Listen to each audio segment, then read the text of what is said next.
আচ্ছা বন্ধুরা, তোমরা গুড মর্নিং। আমরা এখনো বিছনাতে আছি।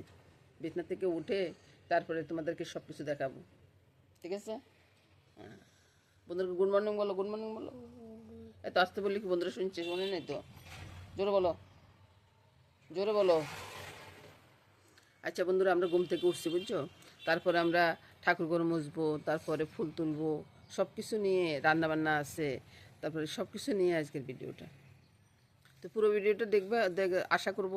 তো দেখে একটু লাইক কমেন্টস করলে আমার মনটা একটু ভালো লাগে আর কি।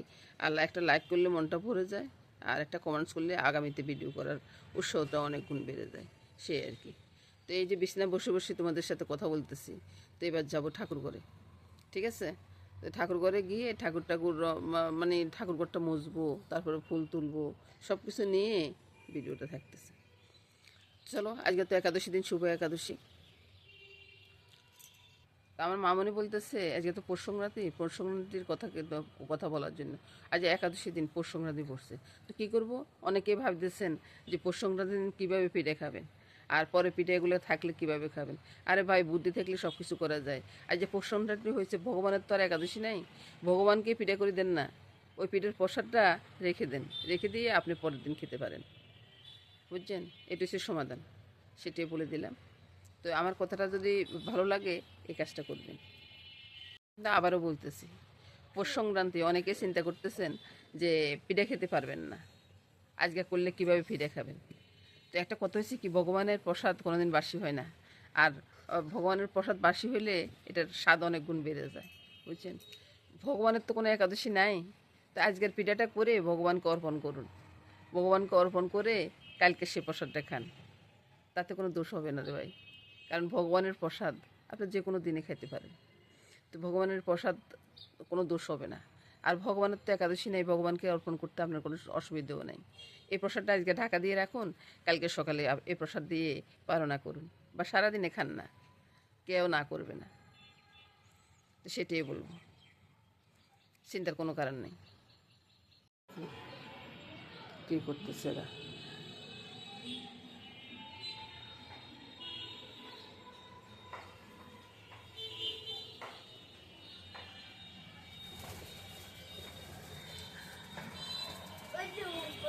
চলে এলাম রান্না করে, বলছি বন্ধুরা। রান্না করে এসে প্রথমে আমি একাদশীর জন্য ঠিকই শুনতেছেন, একাদশীর জন্য একটু খিচুড়ির মতো ভাগ করবো। খিচুড়িটা হবে কি দিয়ে, ওই যে শ্যামা দিয়ে একটু পাঁচফোড়ন, তারপরে লঙ্কা তেজপাতা ছেড়ে দিলাম আর কি। তো ছেড়ে দিয়ে এবার আমি ওই যে জল দিয়ে দিব, আর সাথে আলু আর গাজর দিব, কপি দিব,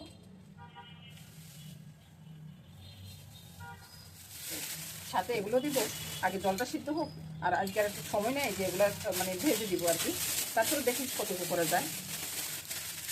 মানে কয়েকটা কপি কপি ভেজে নিচ্ছি। গাছটা একটু খিচুড়ি আছে, হাত দিয়ে দিয়ে দিতেছি, কারণ কপিটা একটু ভাজি না দিলে কপির সেন্টটা একটু অন্যরকম উঠবে, তাই আর কি। এই কপিটা এবারে ভেঙে দিয়ে দিচ্ছি। আর এদিকে তো মামনি গরুর পুজো হতে শুরু করছে, মামনি এগুলো করতে করতে আমি এটা ভেজে করে নিই। আর বাদ বাকিগুলো দেবো না, আর একটু গাজর দেবো, আলু দেবো। গাজরের আলুটাও দিয়ে দিলাম, এই আলু দিয়ে দিন, গাজর আর কাঁচা লঙ্কা দিয়ে দিলাম। এবারে দিয়ে দিচ্ছি একাদশী দিন ভগবানকে দেবো, সেই হিসেবে করতে পারি।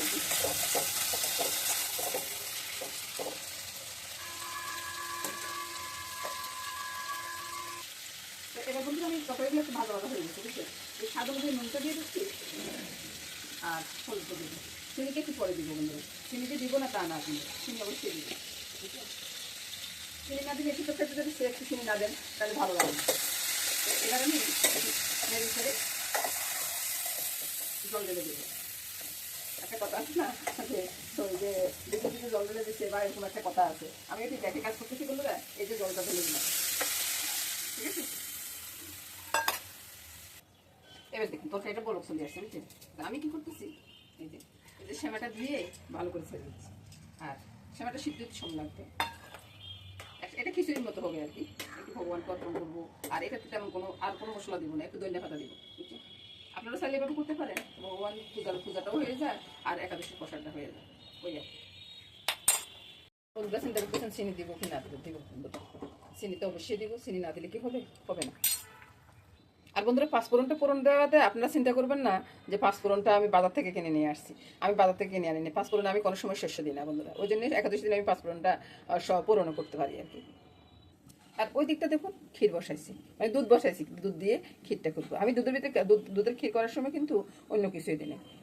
গোবিন্দের জন্য একটু পিঠা করবো না পৌষ সংক্রান্তির দিন। আর আপনারা জানেন তো গোবিন্দের কোনো একাদশী নেই, সেটা তো আপনাদের সবারই জানা আছে। তো হয়তো মনে মনে চিন্তা করবেন যে এই প্রসাদটা আমি কি করবো, এই প্রসাদটা আমি ঢাকা দিয়ে রেখে দিব, পরের দিন পালনাতে লাগবে। এবার দেখুন, আপনারা তো মনে মনে চিন্তা করতেছেন যে চিনি দিই নেই কেন, চিনি এখন আমি দিচ্ছি। চিনি আপনার স্বাদ মতো, আপনার যদি বেশি খেতে চান তো বেশি দিবেন। খাওয়ার কথা আসতেছে না বন্ধুরা, আমি গোবিন্দের ভোগে লাগাবো, ভুল করে বলে ফেললাম বন্ধুরা, কিছু মনে করবেন না। গোবিন্দের ভোগে দিব তো ওই জন্য আর কি। চিনিটা যার যার ইচ্ছা মতো আর কি। আপনি যদি মনে করেন যে আপনি বেশি দিবেন, কোনো সমস্যা নেই।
হ্যাঁ না, হ্যাঁ গোবিন্দ, তুমি দেখে রাখিও প্রভু, সব কিছু তুমি দেখো প্রভু।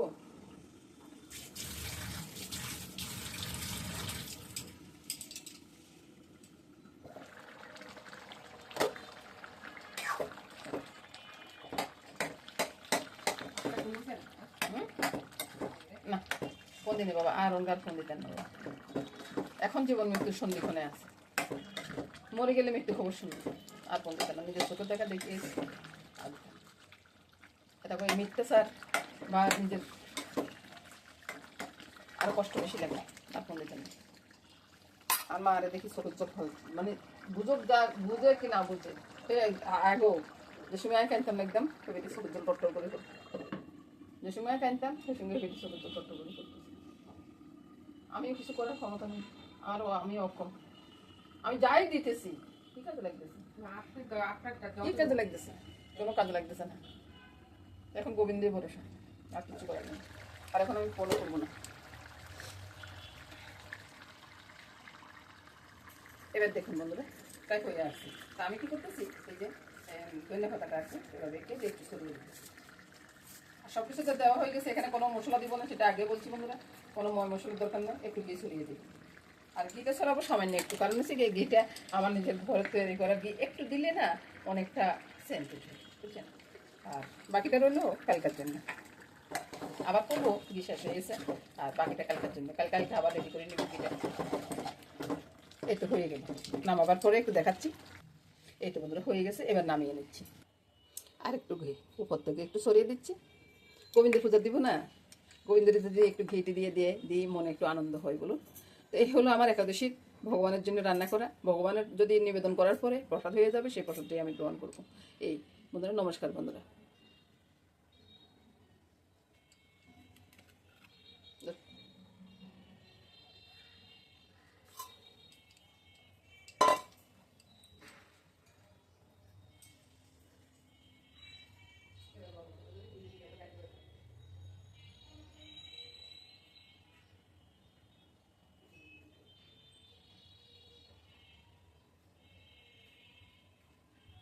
হে ভগবান, হে গোবিন্দ, হে গিরিধারী। এদিকে বন্ধুরা পিঠার প্রস্তুতি চলতেছে, বুঝছেন? এদিকে ক্ষীরটা হচ্ছে, আমি কিন্তু একজ দুধ দিয়ে ক্ষীর করি। আর এদিকে ওই যে কি বলে মালা মিটে, মালাও বলে, আর আমরা মুসিগুড়ো বলি, আমাদের নোয়াখালীর ভাষায় আর কি মুসিগুড়ো বলি। তো মুসিগুড়টা একটু ইয়ে করে নিচ্ছি, লিকুইড করে নিচ্ছি। এটা করতেছি পাটি সপ্তাহের জন্য, বুঝছেন? পাটি সপ্তাহের যে মালা মিটে দিয়ে হবে আর কি। তা এদিকে আতপসালটা ভিজিয়ে রাখছি। আর আতপসাল যে আমি গুঁড়ো করবো তা কিন্তু না, আমি ব্লেন্ড করে নেব। ব্লেন্ড করে নিলে আতপসালের ওই ইয়ে দিয়ে পাটি সপ্তাহগুলো না ভীষণ ভালো হয়। আর এই পিঠার রেসিপিটা আপনারা আজকে পাবেন না বন্ধুরা, এটা আপনারা পাবেন কালকা। আর হয়তো বলবেন যে আজকে একাদশী দিন আপনি পিঠা করতেছেন কেন? বন্ধুরা, একাদশী দিন ভগবানের কোনো ইয়ে নাই, একাদশী নাই। সেই হিসেবে একাদশী দিন আমি ভগবানকে অর্পণ করবো, সেই জন্য আজকে পিঠাটা করতেছি। এর আগেও কিন্তু আমি কথাটা বলছি। তো আমি টুকিটাকে আজকে একটু একটু দেখাই দিব, পুরো ভিডিওটা আপনারা কালকে পাবেন। গতকালকে গেছি নোয়াখালী মাকে দেখতে, বুঝছেন? মাকে দেখে আসছি। আসলে ভগবান কেন যে আমার মাকে বাঁচিয়ে রাখছে সেটাই আমি বুঝি না। আজকে অনেকদিন থেকে আমার মা অসুস্থ, আর অনেক কষ্ট পাচ্ছে বন্ধু। তো আপনাদেরকে বলবো যে আপনারা কেউ আল্লাহর কাছে, কেউ ভগবানের কাছে একটু মোনাজাত করুন যে আমার মা, কেউ ঠাকুরের কাছে একটু ইয়েতে বলুন যে আমার মা যেন তাড়াতাড়ি দেহটা ত্যাগ করে। আমি মেয়ে হয়ে এই কথাটা বলতেছি। কেন বলতেছি? যদি আরেকজন মেয়ে যদি এরকম হয়, সে মেয়েটাও একই কথা বলবে বন্ধুরা, বুঝছো? এই বাঁচি থাকার কোনো স্বাদ নাই।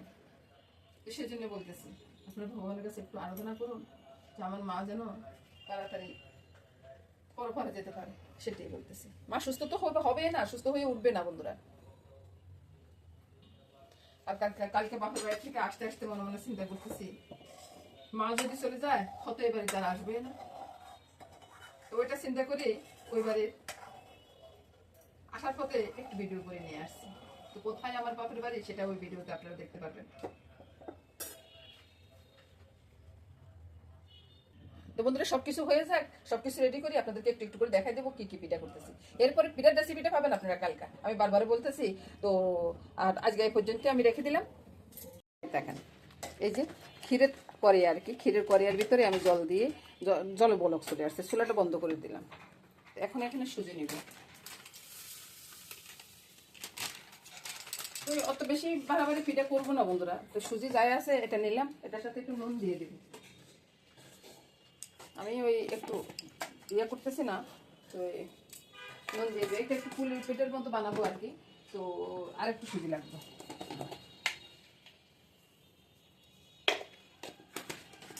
এবার আমি ওই গরম জলটা দিয়ে, এই যে দুধের জলটা, এই গরম জলটা দিয়ে আমি এটাকে একটু ম্যাশ করে নেব। এবার তো আমার বন্ধুরা বলবেন যে এটা আপনি কী করতেছেন, এটা কি হবে নাকি? হবে রে ভাই, সবই হয়, বানাতে জানলে সবই হয়ে যায়। তো এটা একটু ঢাকা দিয়ে রাখবো, এসব জায়গায় ঢাকা দিয়ে রাখবো। তারপর ঢাকা থেকে খুলে ম্যাশ করে, ভালো করে ম্যাশ করে তারপরে আমি পিঠাটা তৈরি করবো। তৈরি করার সময় কিন্তু আপনাদেরকে দেখাবো।